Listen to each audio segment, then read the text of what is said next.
পরিবর্তনের প্রত্যাশা নিয়ে এই যুদ্ধে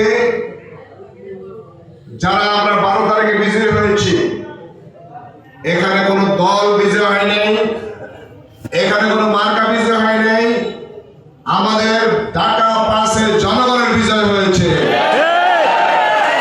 সম্মানিত উপস্থিতি, আমরা জনগণের প্রত্যাশা পূরণে আমাদের অভিযান মাদকের বিরুদ্ধে, আমাদের অভিযান সাদাবাজির বিরুদ্ধে, আমাদের অভিযান বৈষম্যের বিরুদ্ধে, সকল রক্ত চক্ষু মোকাবেলা করে 15 বছর 9 বার জেলে গিয়েছে, অন্যায়ের কাছে আপোষ করে নাই, কখনো কোনো অবস্থায়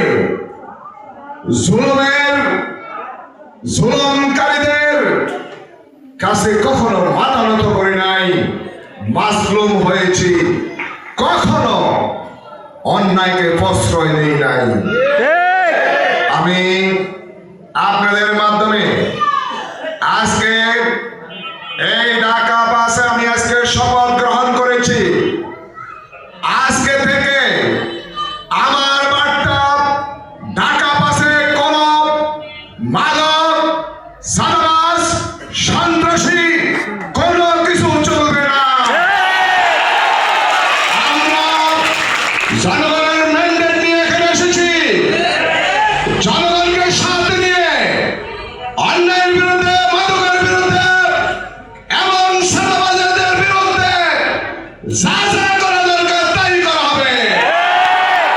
আমি আপনাদের মাধ্যমে যারা মাদক ব্যবসা করেন, যারা মাদক সেবন করেন, তাদেরকে স্পষ্ট পরিষ্কার বলবো, এটা কখনো কোনো সম্মানজনক পেশা হতে পারে না। আপনারা আরো সম্মানজনক পেশা, ব্যবসা করতে পারেন, চাকরি করতে পারেন।